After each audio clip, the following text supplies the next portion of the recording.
It's now my pleasure to introduce the first of our three speakers, and that will be Dr. Maria del Rocio Sáenz Madrigal.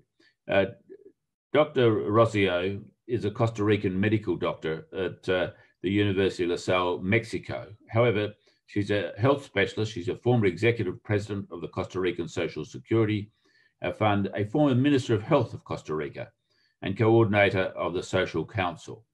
She was a member of the PAHO WHO Health Emergency Response Team in Central America, with main functions relating to support and assist in the re-establishment of basic health services, including water, sanitation, primary health care, and its current and its corresponding evaluation. She's currently a professor of health promotion and responsible for the master's degree at the University of Costa Rica. It's my pleasure now to introduce Dr. Rocio Sáenz, and I'll ask her to share her screen.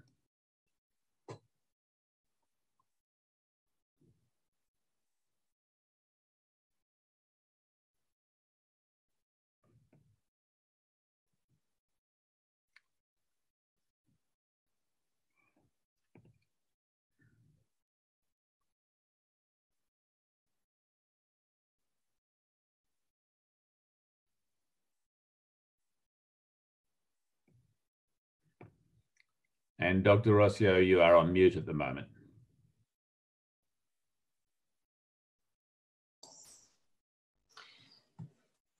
Could you see the presentation?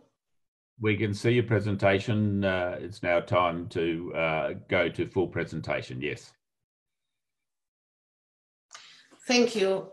Good morning. It's really a pleasure and honor to be here and share with you the ideas and some of our lesson learning from the region, especially for Latin American. And I want to give for a very, a good time for my colleagues in this meeting, Angela and my other colleague and all the attendants. The first idea I want to share with you is the importance that we must have to think in access to vaccine and access to the immunity. And that means that we need not only the product, we need more than that. And this is my first idea that I want to share with you. For instance, Latin America, it's constituted by a continental and island areas. We are a multilingual and multi-ethnic people. Our main production is agriculture and services. Even we don't have dictatorship or war conflict. However, we have a very political crisis in the several countries, and unequal is within each country and between the countries. But also we are a very highly biodiversity area. It has a high percentage of indigenous population, high percentage of female heads of household, high percentage of workers in the informal sector of the economy, high coverage in primary and secondary education, however, not necessarily public and the high quality. And our health system mostly are fragmented and segmented, low coverage, limited performance in primary health and care and intensive care units, according with the report with the Economical Commission. With this picture, I want to show you the difference that we have in our continent and in our area. This is a view from a huge building that they show the difference that this kind of life that we have in the region. For one hand, we have the favelas, and in the other hand, we have this kind of building that reflects the difference, the very close difference that we have, but also a huge distance between the condition of life of these people and the access for the different goods and education and health. This is from Brazil. The Economic Commission for Latin America report prior to the COVID-19 that the region had low economic growth. Once the pandemic started, the Commission asked and was asking for all over the world, but especially for the governments in Latin America, that there could be a paralysis for the economic activity and a greater recession more than that we have in 1914 and 1930. And the collapse of the international trade, the increase of the unemployment, the poverty and the inequality, and also the World Bank estimates an increase in poverty and extreme poverty. With this context and the COVID, when the COVID arrives, this is a picture that the artist also from Brazil tried to show how we feel the COVID in this context. Is death, desolation, isolate, and almost we feel alone. Every cross of that show the isolate and how the people feel around the COVID-19. We need to change this. We need to change this, and the vaccine and the immunization can be this kind of threads that they can hand all the people together to change this terrible and devastating feeling that we have about the COVID-19. And I know it's not only in Latin America, it's all over the world. One of each two diseases in Latin America, with only 8% of the population. This idea tried to bring you the idea how we are feeling this devastation COVID-19 in our region. Also, the director of the Pan American Health Organization in her speech several weeks ago recognized that we need to improve the regulatory capabilities in immunization, build post-marketing surveillance for vaccines, strengthen the vaccination programs, and improve and adapt our cold chain facility. But in this condition that we have these huge inequalities in the region, we have to think in how to approach this challenge together. For instance, Argentina, Brazil, and Mexico has in the phase of phase 3 for the clinical trials project in order to have a various efficacy option and try to avoid the distribution problems. Proposal for equitably access to innovation has 3 trends that I really try to share with you. One position is the high-income countries and vaccine producers. that they are asking for the nationalization of the production. This could be a hurdle, and we have to be really looking for this kind of strategy. For the low-income countries, some global groups have stated as priorities, and others consider subsidies. But what happened with the middle-income countries? We don't have clear priority. This is not clear for the countries, and I think it's not clear for the companies, and also I think it's not clear for the global institution. We can read several papers from JAMA, Lancet, and some news from the different papers that they are announced some news, but also is from the high-income countries and the low-income countries, and the sometimes we feel that we are not exist in this global strategy.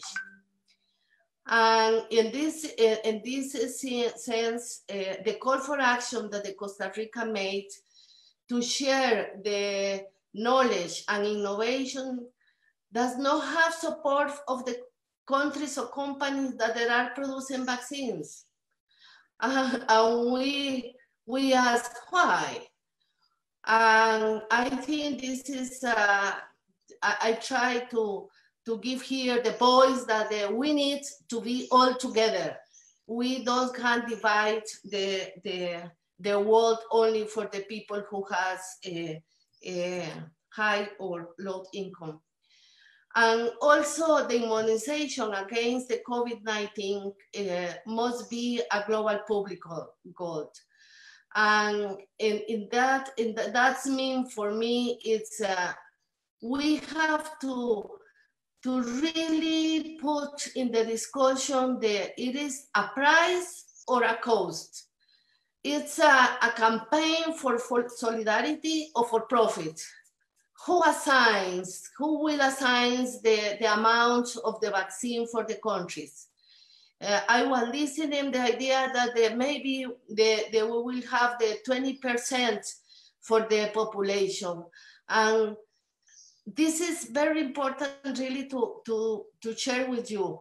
For the governments, for the people, the policy makers, they will have, if we go to this way, we will put the decision and the governments and the decision that who will be the first, but also who will continue to take the COVID-19, because we don't have all the vaccination for all people, for all the generation. And this is additional cost for the health system. And we have to think about that. In what will be the priority groups? Maybe the elderly could be, we can, imagine the elderly people, but what about the health workers? What about the people, the poor communities, or the most vulnerable people? We put all of them on the last list. I think we have here an ethical issue to handle. And for that, the ideas for the proposal is we have the urgent global agreement on access on immunization. And for that, we have to support the health system and primary healthcare strengthening. Priority groups to be vaccinated have to be established. A cost is agreed, not a price. The industrial capacity of the countries has to be strengthened also. National legislation in pandemic situation has to be strengthened, like the several countries in Europe. We don't have this kind of processes in Latin America. And it's designated from global platform based on equity and social justice. And of course, to do that, we need the multilateral financial agency, NGOs, and the WHO establish a fund for sharing production and distribution of effective vaccines. And of course, we need the production, the companies on the territory to define the cost and establish agreements with other companies for mass production. And the technological transfer mechanism has to be established without transfer of cost or risk to the countries, with a high level technological development and production. As this is the case of Brazil, but also the case in the Costa Rica, we have a very good technological platform, but a medium production capacity. We need to support this kind of autonomy for the different countries to support our region and not be involved in a global platform that we can be behind or at the last of the list. And of course, how to do that with a region more inequality. We need to work together. We need to put all the voices in the table. And of course, we need that the people in the table listen in the needs from the countries and from the region.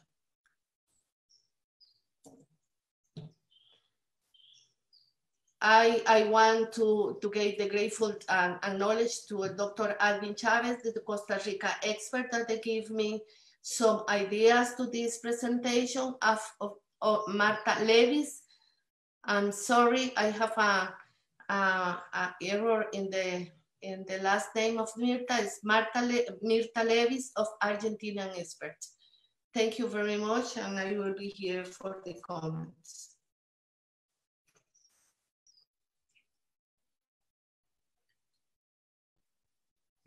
Yes. Thank you very much, Dr. Rocio Sáenz. That was a very important insight from South America, and I really appreciate it. And now, as Professor Sheila Chu gets her presentation ready and shares her screen, I shall introduce her. She's the co-chair of the Global HIV Prevention Coalition and co-chair of Nursing Now Global Campaign. She's a former UNAIDS Regional Director for Eastern and Southern Africa, and she's a former Minister of Health from Botswana. So we've moved from a Minister of Health in South America across to a former Minister of Health, Professor Sheila Chu, in Africa. She's a Professor Emerita at the University of Botswana and former Director of the Collaborating Centre for Nursing and Midwifery Development in Primary Health Care. I'd now like to welcome Professor Sheila Chu to do your presentation. Thank you. Thank you. Thank you very much. And I want to start by acknowledging my fellow panelists and to say how happy I am with this all-female panel. The future is definitely female. So after COVID, we will be right there. Okay, so I'm coming at it from more of a civil society perspective. That is saying, okay, equitable access to COVID vaccine for all. It is not a good to have, it's a must have. But we need accountability for all the countries to succeed. So let me get to my next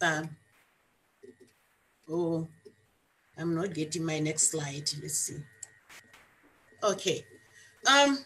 Well, the initial challenge, we are talking of the challenges and all that. I've read very much with interest this people's vaccine, and I'm all for it. So there is the current situation, which I'm going to leave to my colleague, Mariangela Simao, who will be telling us where it is, but we are having hope, especially with the Oxford group thing. But the people's vaccine that has been touted has all those, available to all, developed and quickly made to scale, and available to all countries free of charge, with mandatory sharing of all the related technology as a la TRIPS agreements. But the political challenge is having that global agreement that ensures, ability to pay, regardless, to all, regardless of the ability to pay. So let's look at that political challenge. To me, that political challenge requires solutions, and those solutions require accountability. So there are a few aspects of accountability that I've put forth to say no one country should be left behind in terms of participating and ensuring that we do get a vaccine, and very quickly. Now, the first aspect of accountability for countries, country leaders and everybody, is really to fulfill the commitments of primary healthcare. As we say, primary healthcare has always been there more than 40 years ago, and it is as relevant as it is, as relevant now as it was then. We're talking everything we talk about when you say primary healthcare, accessible, acceptable, but most important, with community participation in all aspects of health. And it is the one thing that talks about the vulnerable and neglected groups, so that we don't even have to go very far. We're able to then say, of the vulnerable and neglected groups, who are the first to be able to get this vaccine? We are looking at older adults, key populations. We are looking at the healthcare givers. But let's also look at the reality. The reality is that there is lack of political commitment to primary healthcare in a lot of countries. I'll give you an example. In Africa, when the primary healthcare was touted during the height of the AIDS epidemic, our leaders had said in 2001 that they're going to devote 15% of the budget to health. And actually very few countries did that. My own country did, only because we had a president who was very focused, who was very committed. And even some of us as activists, when I became a minister, I was very clear that I'm not going to go into a ministry where less than 15% of the budget was devoted to health. And indeed, I got 20%. And I was able to work miracles with that 20%. So that it's really then that reality that we are grappling with. The other reality that key populations are marginalized rather than prioritized. So you have the indigenous populations that the very primary healthcare aspect talks about. Those are still very much marginalized. We still have the key populations such as sex workers, men who have sex with men, even under COVID right now, who are not even accessing testing and all that. So that it's just that aspect that we have to look at. Another aspect of accountability, we need governments to invest in data systems as to who needs vaccine, who is infected right now. And what is happening right now, the reality is that actually very little of that is happening. There are countries who are very much contributing and going ahead with testing people so that they know where they are with COVID. But others are just blasé. It's almost as if, well, those who get infected will get infected and we'll see what to do with them. And you can't do that. It's good, data systems are very much needed. For me, we have over 140 trials going out there. So, and with the 190 something so countries, I would expect that many countries will be participating in these global clinical trials, as happened during our HIV vaccine trials. We had a network and, countries were able to volunteer to say, we are in there. You see, but right now it's like, a little consortium here, another here. So as it is, it's not like every country feels that they are part of the solution, but countries should go in and be part and parcel of the solution. You cannot sit behind and watch other people do something and then at the end it's like, okay, I'm in there too. That's just not the way the world works. So we need to collaborate in research. We need to have that necessary global sharing of COVID-related data and technologies. But of course, the reality is simply that there is limited country data. There is limited collaboration in research. And of course, as a result of that, we are actually having a breeding ground for conspiracy theories where some people feel like, no, I'm not going to have a vaccine taking part in my country. Why? Because we've heard that they inject you with the virus or they do something. So if we were all involved, none of this would be happening. So it's time to now participate together. Another aspect of accountability, domestic financing. We need to have countries to have contingency plans on domestic financing. It was a surprise to everybody, but developing a vaccine is definitely not a surprise. So there should be a COVID fund in all countries, and that can at least have that global fund where every country should be able to put in and guarantee that COVID-19 vaccines are then available free of charge to everybody. The cost of the vaccine would then be shared, having been procured by the state and then distributed by citizens, so that everybody, every country I see where they would then contribute as they can be able to afford. Even if you said, well, every country contribute 1% of your GDP. If your GDP is 100,000 US dollars, that's exactly what you contribute, 10,000. And it's better because it shows everybody being, and parcel of this, rather than waiting to say, oh, there will be a global fund formed by the rich countries. There will be this, that's not the way it's going to work right now, because everybody is in need. And I'm saying so because the resources are there. In a lot of our countries, there's already evidence that 20 to 40% there is wastage on corruption and inefficiency. This was just pronounced during the recent Every Woman, Every Child launch, which shows that we have the funds, and it's really a question of good governance, zero tolerance for corruption, and we can be able to do that. So that's the reality, that HIV commodities, even now, they are not free. A lot of countries were not able to meet the 3x5 or the 15x15 targets, mainly because they did not put their money where the citizens are. So a lot of non-citizens were left behind in countries, even where they said, oh, we have like a 90% coverage. You find that it was for citizens. Now, in a virus situation, you cannot have something that says we are going to do only for citizens in our country versus non-citizens. We are all in the same pot. And if there's going to be any cooking, we'll all die together. So I'm giving an example of domestic financing, where things tend to be equal. In Botswana, during the 70s, our tripartite university deal, political as usual, fell apart. And Botswana had to come with a slogan, one man, one beast. I think the women were also included.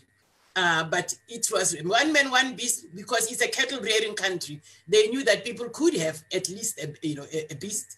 But if you had a chicken, if you're the poorest person, you had only eggs, you had to contribute. And they conducted enough to build actually one of the best universities in Africa, with scholarships guaranteed for citizen students. But there were preconditions, and that's why people rallied.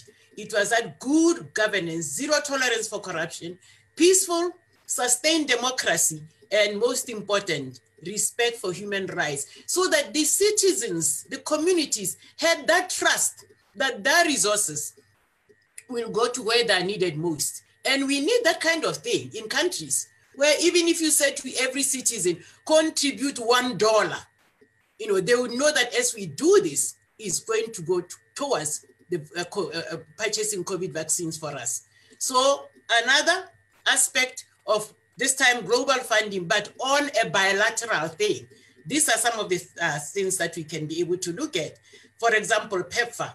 It was really bilateral agreements with poorer countries, and this has placed actually more than 10 million people on ARVs. So these are the things. And then of course we have the global fund, but with, and that one is already there, but we can also have countries contributing that small portion that would guarantee that COVID-19 vaccines and tests are available to everyone free of charge. Now, the last aspect of accountability is community engagement. You know, we have the painful lessons from the history of the AIDS response of relating to unequal access are evident right now. And we need, therefore, those victories, the same victories that the activists had, so that, you know, they fought for access to affordable medicines for all. We need that kind of civil society in every country that can say, our government invest in vaccines, you know, for that. Of course, the reality is simply that COVID activists are not there. And if we do later have COVID activists, will they be funded to be able to be as powerful as the AIDS activists? We need to look at that. So it is one thing that we need to look at. So in conclusion, it's ready to say that, yeah, a good vaccine, a people's vaccine is not a good to have, it's a must have. But for all countries, we have preconditions for success. And that's really the political accountability that adheres to the principles of primary healthcare, investing in data systems, ensuring collaboration in the vaccine research, as well as investing in domestic financing. Community engagement is essential, but we need to ensure that every country is funded to ensure those human rights principles of access to all. Thank you very much.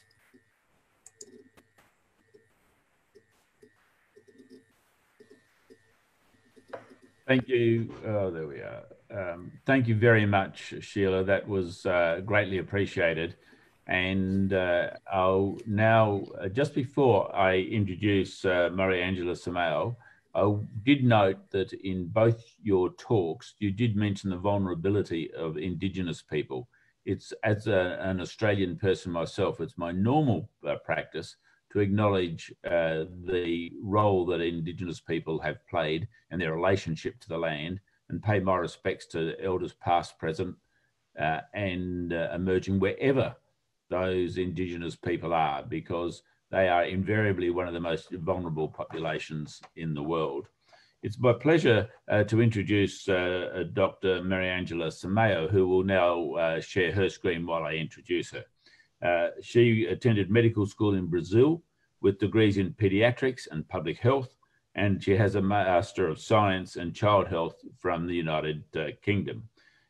She worked in the Brazilian public health system from 1982 in primary health care and was in a series of managerial positions.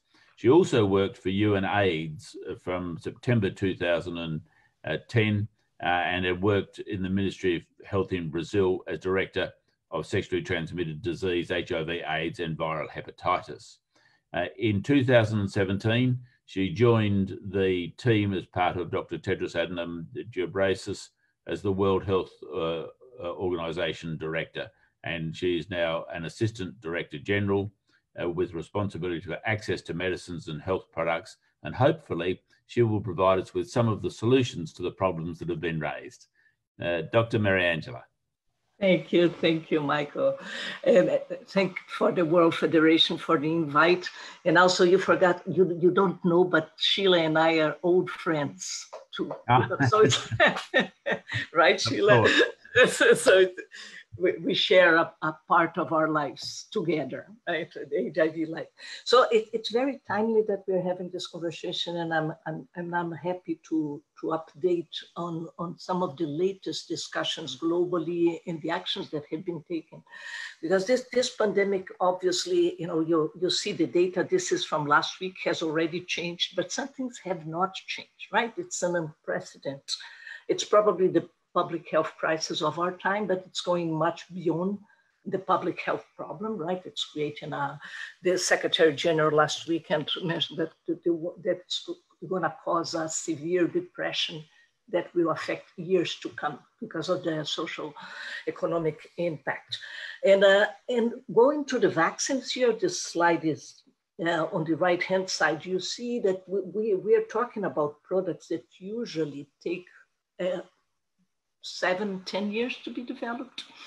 and that we have the probability of success go from 7% of the candidates in the preclinical stage to 17% of the candidates in clinical stage. So this is the scenario we are talking about, right? This is what, but this crisis also brought a lot of, I think, some of the concerns that both Dr. Sáenz and my friend Sheila raised before. You know, I think it's also brought an unprecedented spirit of collaboration, and that's not, we're seeing things that I have 40 years of public health. I'm seeing things that I have never seen before in terms of sharing knowledge, research, information about research, a much more collaborative spirit, even among industry. You have collaborations that we never thought before, because industry usually set on the secrecy of, you know, in going for patent processes and protecting every aspect of the process to produce a certain health product. And now we see a situation where you have big pharma connecting with the developing countries, manufacturers, network producers, and with academia, and in the world's upside down, in a good sense, in this side. Right?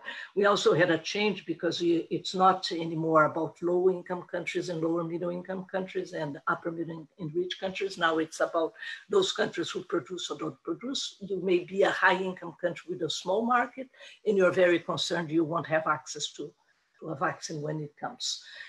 So WHO, together with some heads of state in mid-April, has launched the Access to COVID Tools Accelerators. And this is the setup that we have right now. We have 4 pillars: vaccines, therapeutics, diagnostics, and health systems connected. And WHO acts as the coordination and support across all the pillars. So in the vaccines, we have on the lead CEPI and Gavi. CEPI, you know, this is the emergency preparedness for vaccines. Wellcome Trust and Unitaid on the therapeutics, the Global Fund and FIND, which is an NGO that works with diagnostics. In the health systems connector is the Global Fund and the World Bank. And WHO is coordinating the hub, and also different work streams across the pillars. And why is this? Because we are understanding that unless we have this kind of commitment right now, like I'm saying, I have not seen it even in the early HIV times, you know, especially with such an effort to bring a collaborative spirit and bring it to push from the research and development of effective and safe COVID products to the deployment at country level, and as a cross-cutting issue, equitable access and a fair allocation of these products, right? So this is the ACT-A, and I'm happy to share other information later on. Please just get in touch with me. That would be perfectly okay. And also, so I just finished actually half an hour ago, the 3rd or 4th member state briefing on the evolving proposal for a vaccine, the allocation framework initially for vaccines, and now in August, we're going to present it for therapeutics. So why we are calling the vaccine platform, the vaccine pillar, like a COVAX. It's a collaborative platform, because I think this is also different from previous pandemics, Dr. Sáenz, in the sense that now it's clear, the moment we live now, that no one is safe unless everyone is safe, right? So there are different in paradigm on how the world has to see the solidarity in the work and even the access to especially to vaccines, right? When I say it's also unprecedented, because we never had so many vaccine candidates at the same time, right? At such fast speed. We already have 23. You see, we are entering the 8th month of this, the genomic for this virus, sequence for this virus being known. And we already have 23 vaccines in phase 1, 2, or 3 clinical trials. So this is really, really unprecedented. And we also have the issue that there's a high risk of failure in vaccine development. So it's good that we have many products being developed at the same time.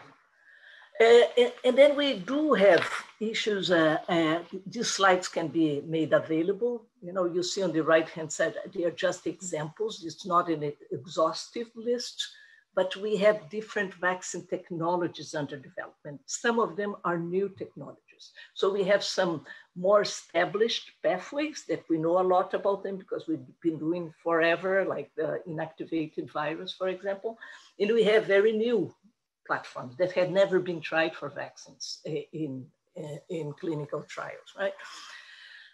So we have a protein-based, we have nucleic acid, the RNA, DNA, the messenger RNA, and these are the examples. We have the viral vector where you have attenuated virus to carry DNA. You have, for example, been used in a adenovirus platform to deliver. We have never seen that before, right? And we have the usual, the old ones, which are the chemically killed virus or subunits of virus that are grown under controlled conditions. Here we have the two examples of the Chinese, but there are many more. So we have all these platforms being developed at the same time, which means we may have different vaccines, hopefully. You know, with these 200 candidates, you have these 23 that are more advanced in the clinical trials. Doesn't mean they will succeed, right? There's a lot of hype right now on this vaccine, on that vaccine, and they had 1,000 patients already tested, 42 patients here and there, but they are all yet, they have not gone through the entire process. So we need to keep watch on all the candidates right now because we don't know yet which will be the successful candidate and what will be the immunogenicity. Is this vaccine going to need 2 doses or 1 dose?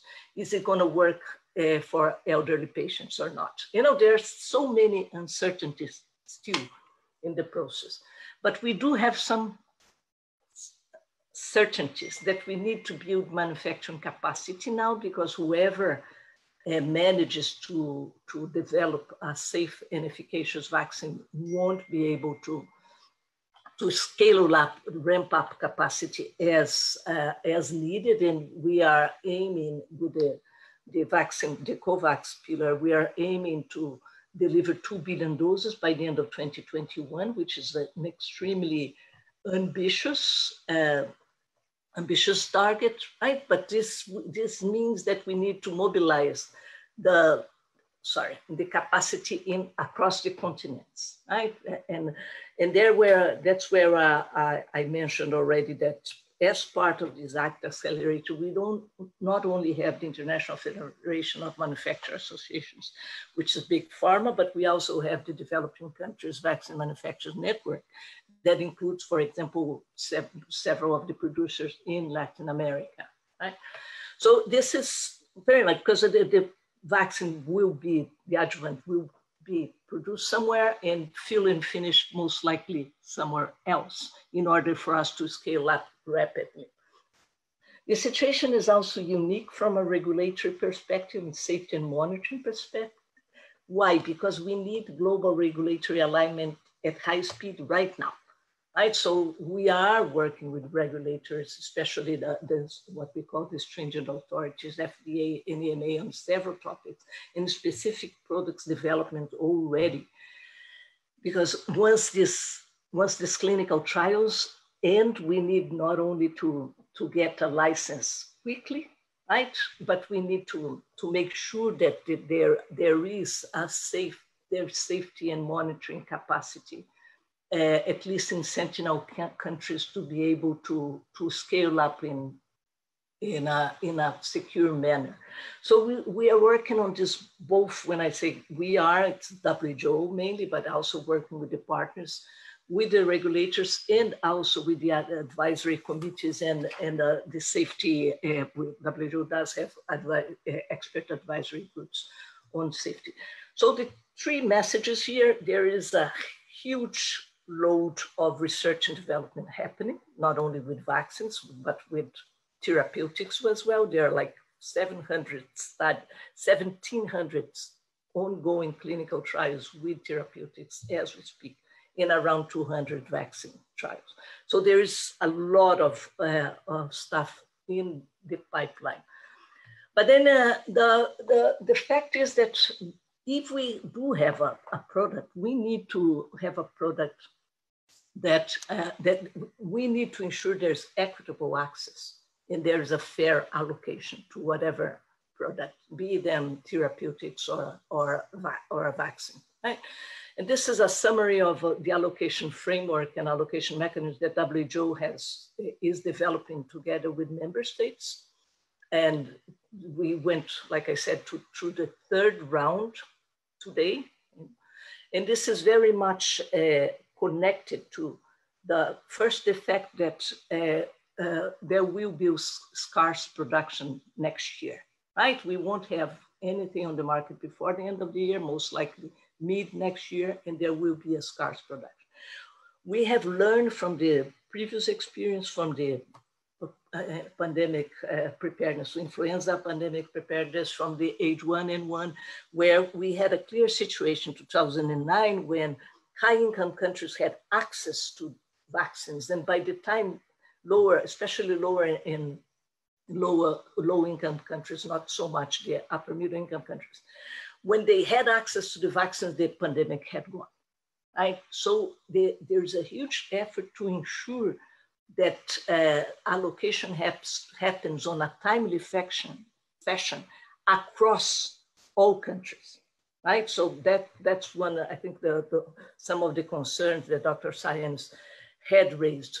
We are also working on 5 equitable access principles. One of them is transparency, the ethical values, the based on public health needs, the flexible and speedy regulatory and procurement approaches, and also the collaboration, which the ACT Accelerators actually is a collaborative platform.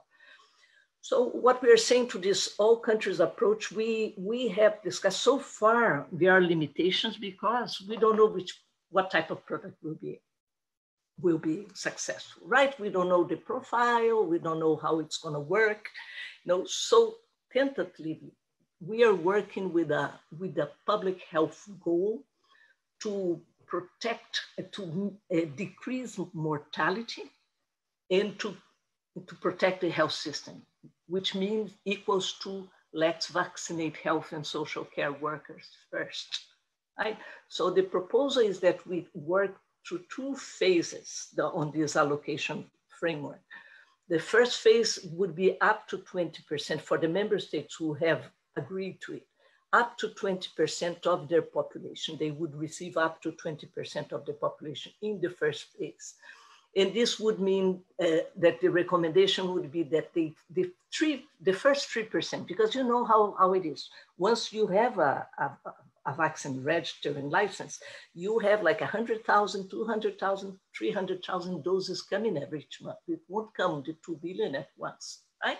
So we're saying, let's have an agreement that all countries will receive doses to cover 3% of the population, their population. And these are the highest bar of the high-income countries for health and social care workers. And up to 20% on high-risk adults, who are the people over 65 and people from 30 to 70 with comorbidities, right? This piece here, it's around 2 billion people. 1 and 2, it's around 2 billion people. We're calling this phase 1, right?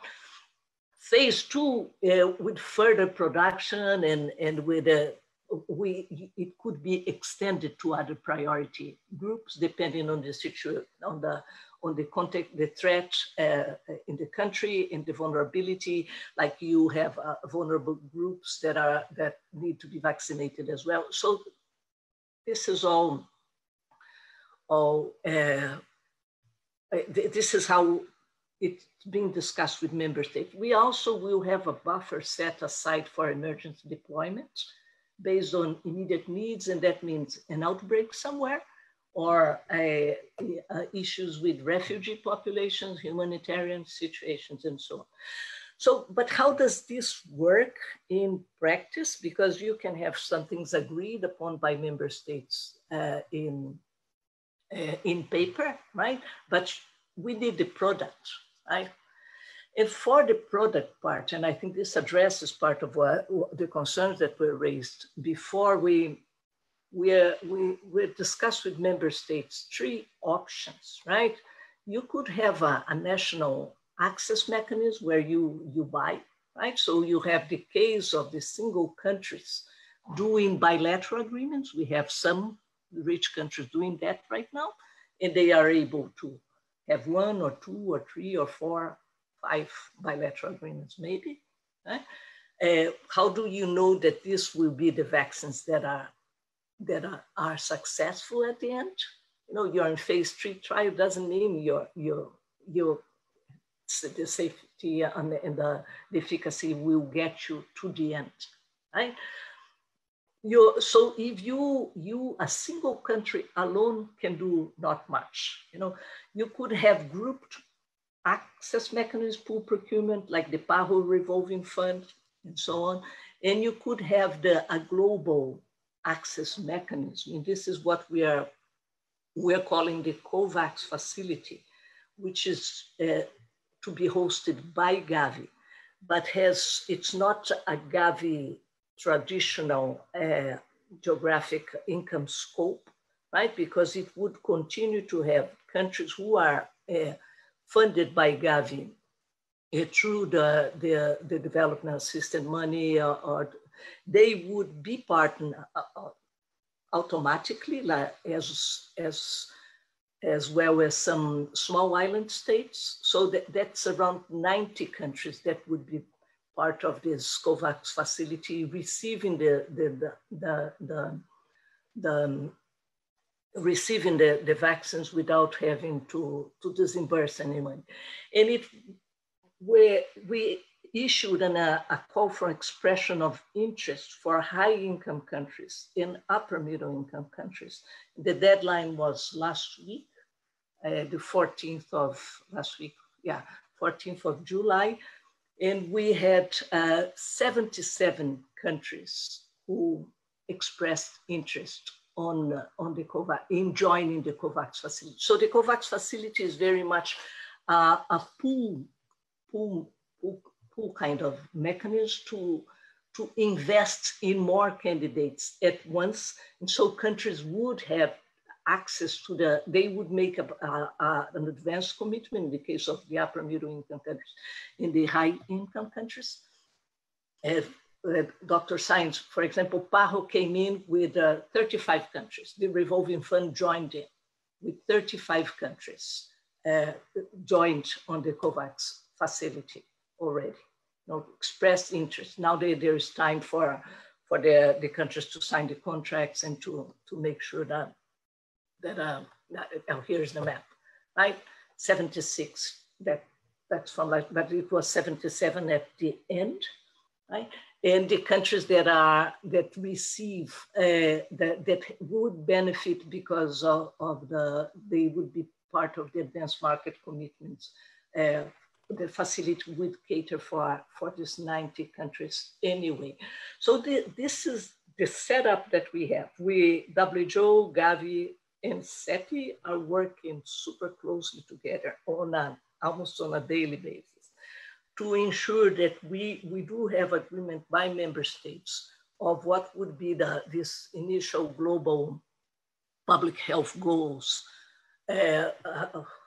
an agreement on this, and an agreement on an initial allocation of 3% and up to 20% on phase 1 when there are scarce resources. And a pooling of interest on a global facility so countries don't have to fight on their own. It's not like you're gonna fight for the market. No, you are coming into a mechanism that will facilitate that you receive the doses that were allocated to you. So this is the stage we're in right now. Last week, Thursday and Friday, the Gavi, WHO, and CEPI hosted the first discussion, a consultation with the self-financing countries. And yesterday and the day before yesterday, the first consultation with the right-hand side, the countries that would receive the vaccines through the Gavi mechanism. Okay. Is this all good? Are we on the clear? Is this gonna work? My boss, Dr. Tedros, says that we have a cautious optimism. We are putting all our efforts to make sure that there are mechanisms in place that once a vaccine is proven to be safe and effective and it's licensed and then will be pre-qualified by WHO, that there is a framework that will ensure that countries can have an equitable access and not repeat the problems that we had in the past with the high-income countries getting it before other countries. Does this, for example, one problem, and I think someone will raise this on the chat, is of course that there are bilateral deals being negotiated between countries, but there are countries who are doing the bilateral deals and have joined the facility as well. So there's a lot of negotiations ongoing to make sure that we come out of this pandemic with a better world, with more solidarity, with maybe with different market rules as it regards to any effective and safe COVID product is a global public health good. Thank you. I'll stop here.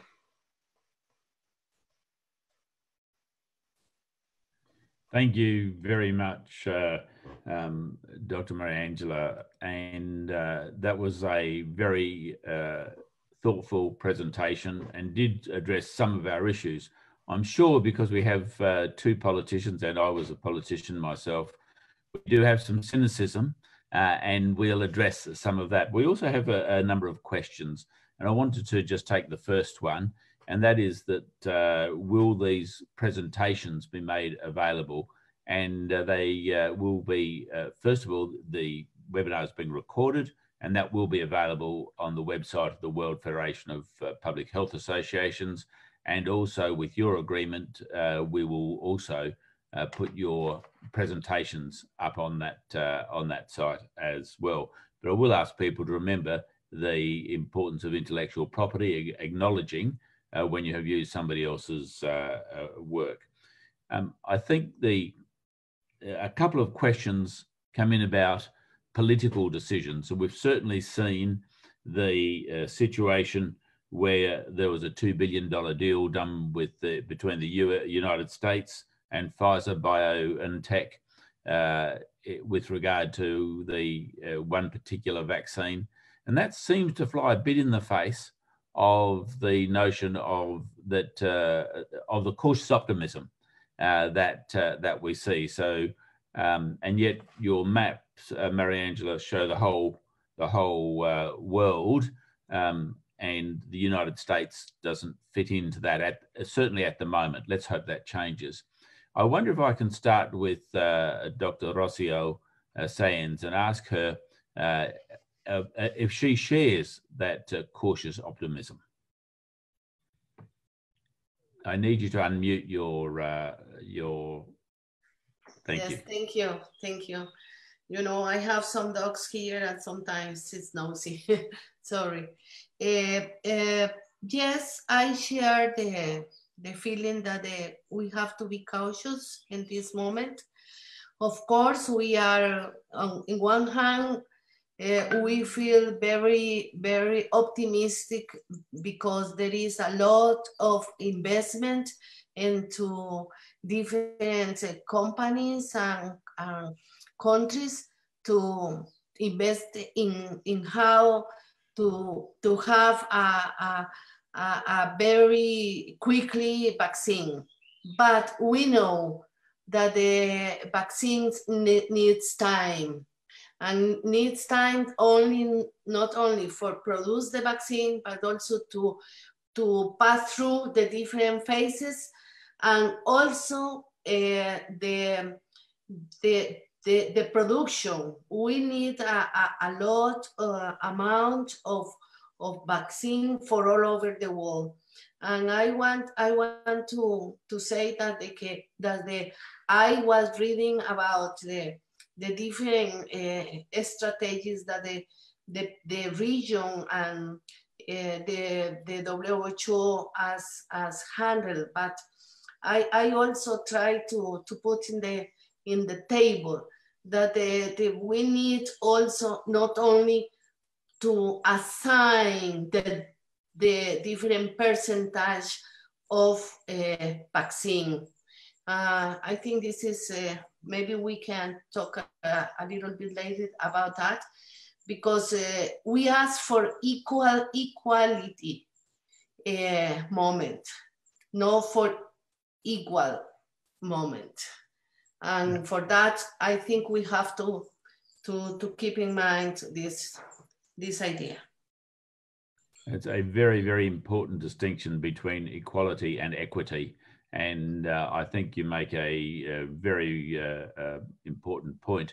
I'm going to move to Professor Sheila To and ask her to also address that same general issue, but also we've had a comment from a group, Home Doctors Uganda, who talk about the importance also of primary health care in this whole process. Now, I know you did touch on it, Sheila, but I wonder if you would just elaborate on both of those issues. And you will need to unmute.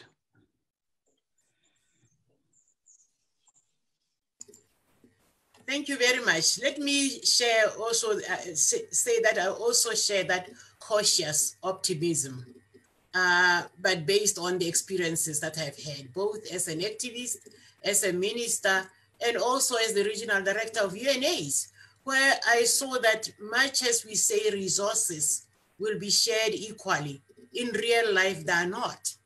As a minister, I used to have quite a few quarrels with Gavi, because they would say, well, Botswana has resources.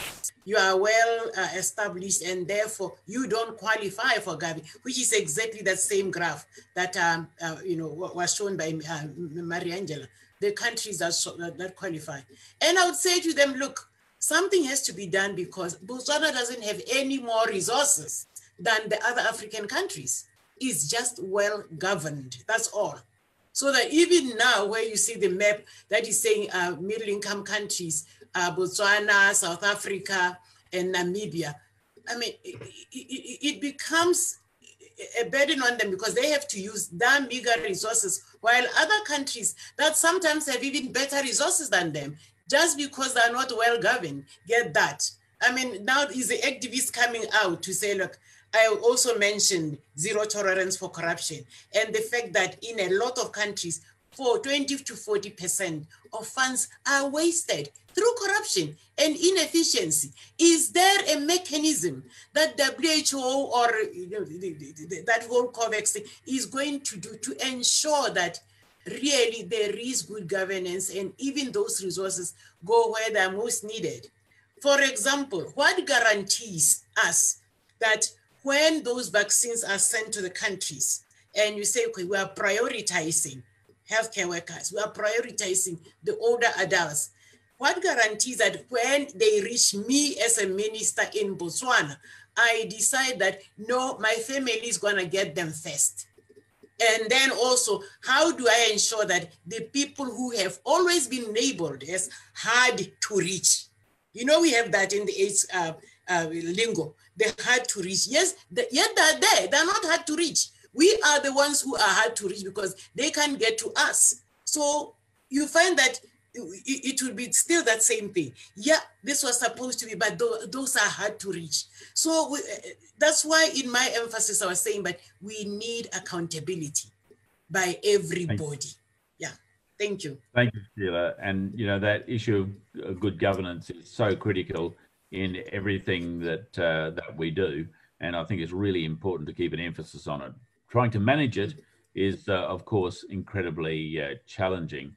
I've got a couple of questions that no doubt, Mariangela, you would like to pick up from some of those comments, but I have a couple of questions. One is that in May this year, the World Health Assembly meeting stated that COVID-19 immunisation would be a public health good, and it became clear that governments were negotiating both bilateral and exclusive multilateral pacts.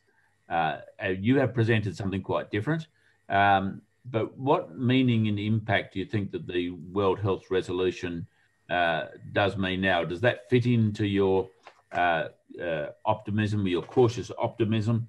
And so can you just address the global health public good in reality?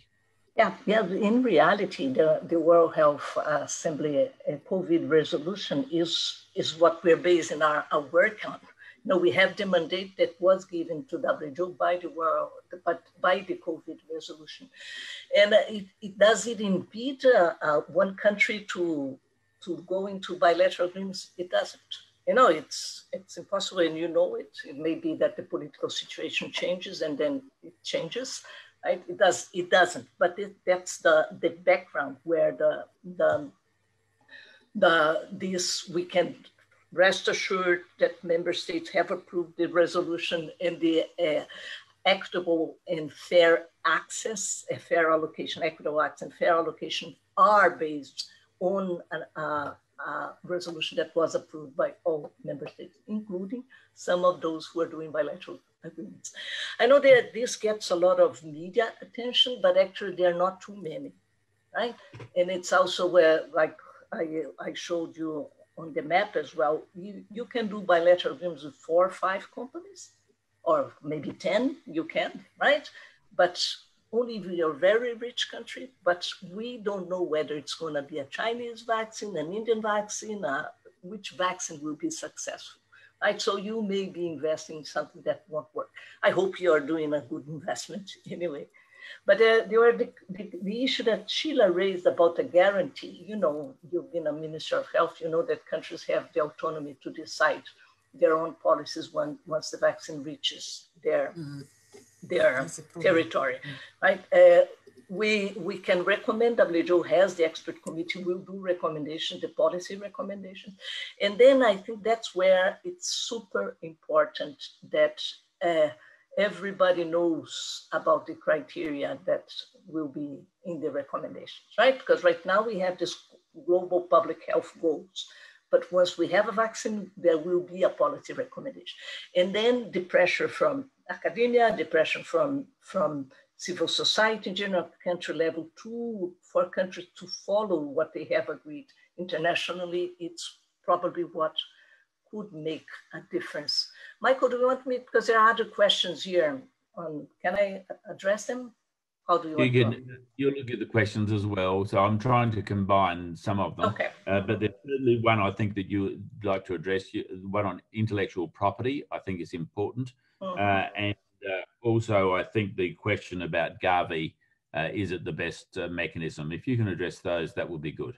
Good. On the intellectual property, we see that the intellectual property is going to interfere on access, may interfere on access for the therapeutics in this first phase.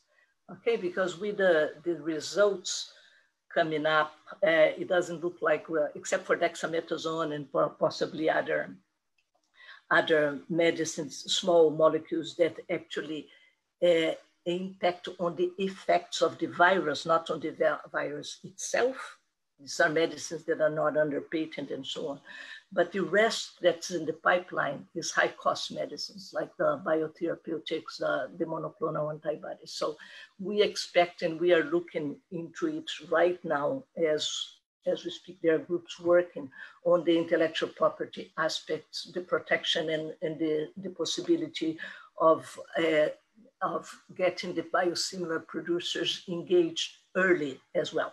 Because this is a biological is different from a chemical, from a small molecule in terms of you don't have a generic, it's more complicated. So we expect that there could be a delay on 2 or 3 years until you have an affordable product. And this needs to be addressed right now as the studies start to come out. We should have some more robust studies on this by maybe September or October. On the vaccines, the main barrier to start with, it's not IP. You know, it's not, right now, it's not IP. Although we do have some groups that are looking at what's the confirmation of the IP landscape. There are too many. There are too many right now. There are too many vaccines.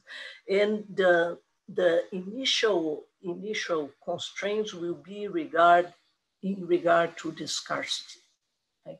And Gavi, already addressing the issue of Gavi, Gavi will be doing negotiations together with PAHO and UNICEF and WHO in terms of having a ceiling on how much it would be paid by upper middle income countries and high income countries. You know, so that there is a lot of, because there is also a lot of public investment, a lot of public money on these vaccine developments, right?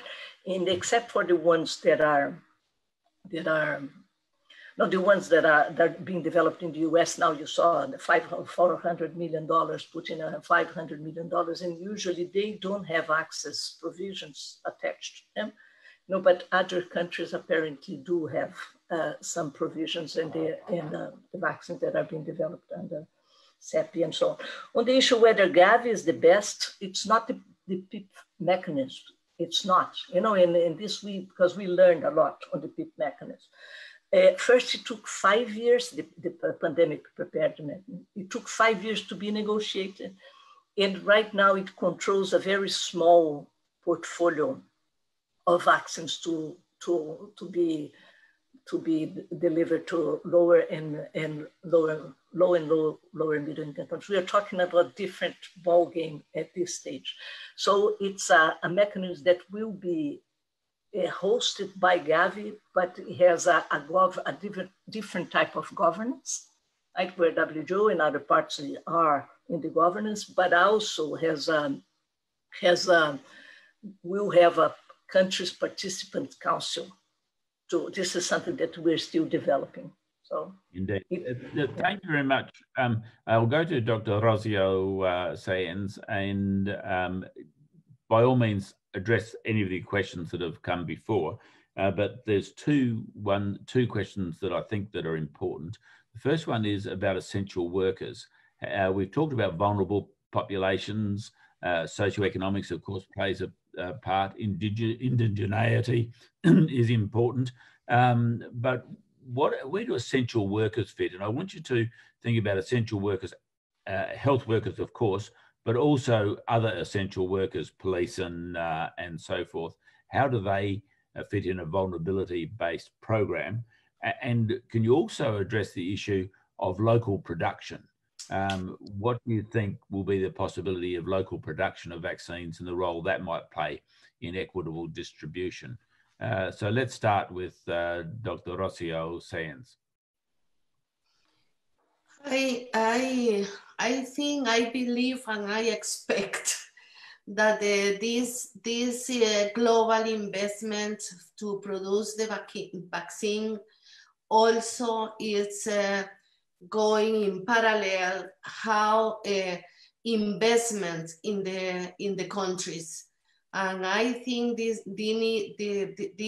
idea needs to take the strengthening that the country has and the region has, like I was saying before, Brazil, Costa Rica, Panama, and other countries, that they also already have a high technology and knowledge and human resources very in the high level to produce and to be part of the global response for producers for all over the world. But also this kind of institution that we have in the region and in the countries needs investment from the national investment, maybe public investment also, but also for the global companies. And I think if they can take a technological transfer that the agreement, the global agreement permits, is allowed that to do that, is not without of the law. We can really be part of this global response with the strengthening the capacity on the in the region and also in the countries. But I think also it's important that I say in my presentation, we don't expect that the companies transfers the risk or the cost. We are expecting a good relationship that permits that the development, the technology in the countries, and has a equity relationship in this global arena. Not only to be a company that I pay for producer. We need this moment of the world needs all the people be growing and developing the technology at the regional and the local point of view. And Professor Sheila Klue, I wonder if you can not only address those issues, give your thoughts, see what you have to add, but also the issue of vaccine hesitancy and fear of vaccines. We have a question on that one as well. I wonder if you could just address that. After I've heard your answer, I'm going to give each of the speakers the opportunity just to do a summary from their point of view, and a very, very brief one, 1 minute, and then I'll draw the webinar to a close. So Sheila. We need to come off mute. Okay. In my presentation, I did state how important it is for countries to participate in the global vaccine trials. I'm saying so because even before I became a minister, I was at the University of Botswana, and I participated in the HIV vaccine trial network as part of that with the Harvard AIDS Institute. You see, that made us have the community advisory boards, and we're able to educate our people on what it is that's needed. And they were able to volunteer, without any fears of what's going to happen. So, and we even had to go to Parliament to convince the members of Parliament to say, when you go to your constituencies, try, this is what we have, and they were able to spread the message. And we need that very same aspect right now for countries to participate in these vaccine trials, so that their citizens get to know what it is. Otherwise, you have those conspiracy theories of where they're going to vaccinate us with things that will make us sterile, things that don't work. So that's needed. So that for me, I know there are quite a number of trials going on, but I still would urge a lot of our countries, especially the very low income countries and middle income, to participate. They have universities and they can be able to collaborate with international institutes so that we have a candidate being tried in Botswana, another being tried in Namibia, another in Mexico, another in Costa Rica, another in India. That way, nobody gets to question what kind of, product this is. Is it going to harm us or whatever? And I think that's where that lack of knowledge, that ignorance is really the one that is making people so cautious that even when that vaccine is found, you'd be amazed how in some countries they'll actually be saying, we don't even want it. So it's really a problem. Yes. Thanks so much, Sheila. The final question I want to address was one about conflict of interest. You'll see on the slide, as we thank our sponsors, the University of Geneva, the International Immunisation Policy Task Force, and Pfizer. The question was, why would we accept money from Pfizer? It was a completely unconnected grant. and it allows the task force to carry on its work. Of course, if we could manage with no money, of course we would. And this is always a challenge for organisations like ours, but we do appreciate that support. Can I'll go after I've heard just a final overview from each of you. I shall go to a video on the World Congress on Public Health. Maria Angela, can I start with you, please? You made the final remarks. Yeah, Yes, Good. Well, I think this has been very, very good, this discussion, and I also like to see the questions on the chat there, because I think the reality is we need right now very pragmatic solutions. And even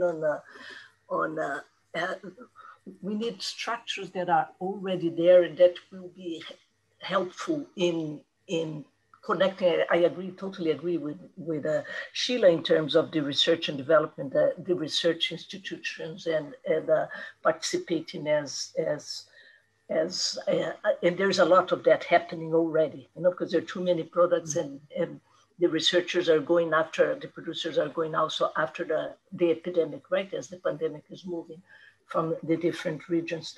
And with that, I'd like to say that we are very much counting on the developing countries vaccines manufacturing network, which is present in 17 countries and has 50 associates already.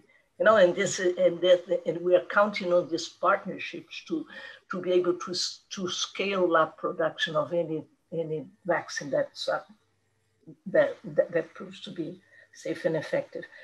I think it's important, as my final remarks, that transparency in the processes are key, and because they are key for accountability. And the more transparent, we are trying to be very transparent, WHO is trying to be very transparent. It's very important that at the country level, that civil society and other stakeholders also hold the governments accountable, because access is a political commitment, right? Access may be it's a political decision at the end of the day.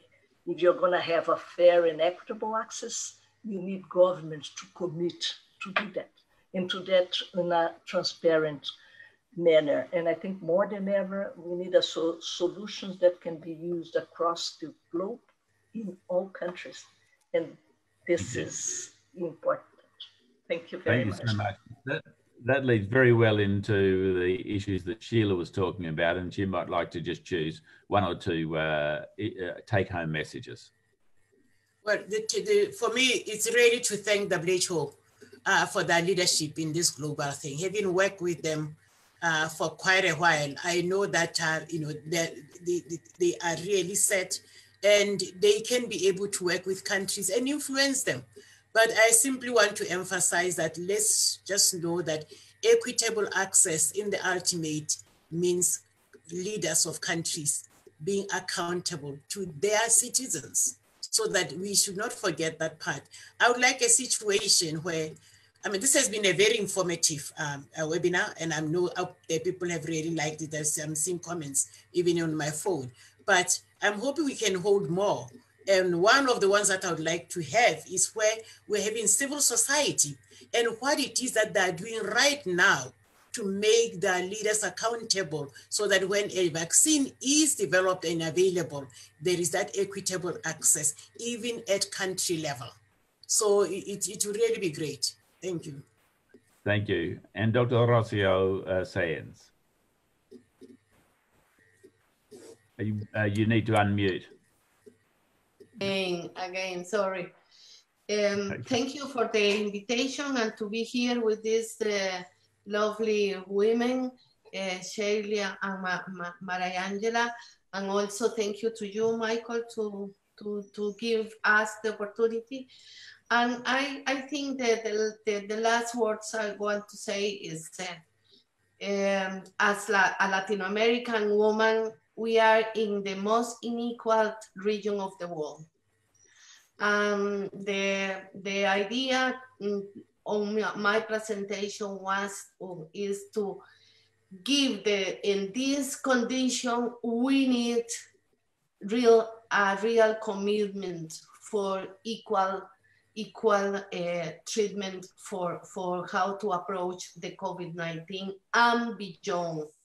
And for that, it's important to strengthen the health system, the primary health, the investment on the industry in our countries, and the commitment of strengthening the regulatory processes in the country.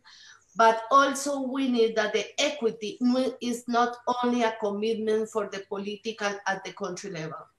The equity needs a commitment at the global level. And for that, each strategy has to be reviewed with the ethical point of view is contributing in that, in this new world, in a new world more equitable, and not only to sell products.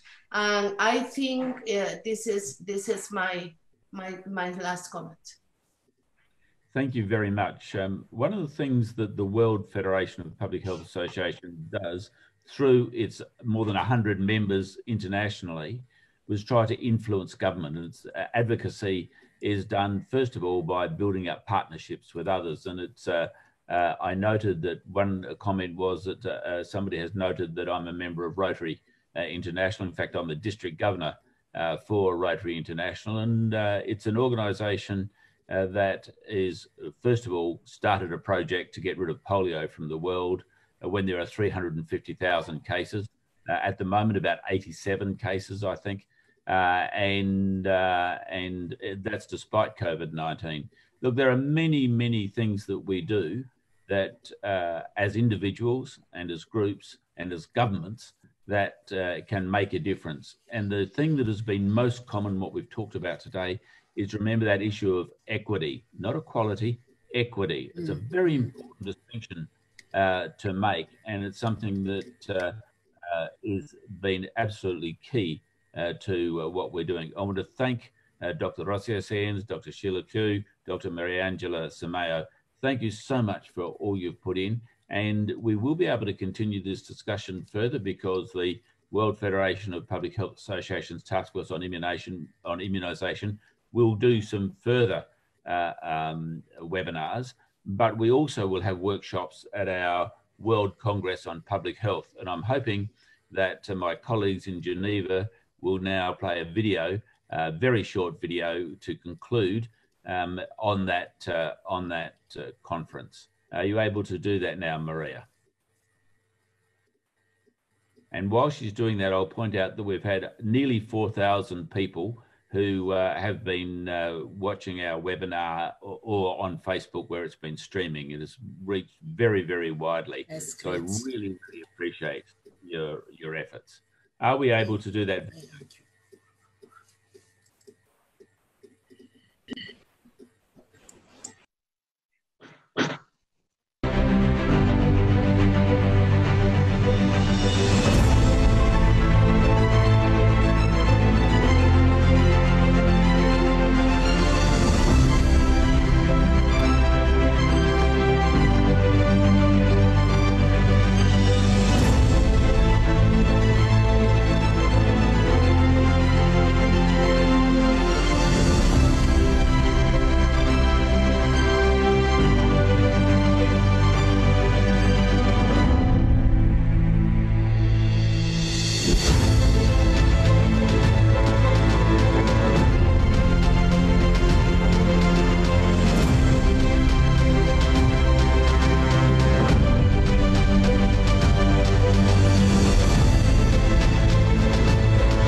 Thank you, everybody, for your participation.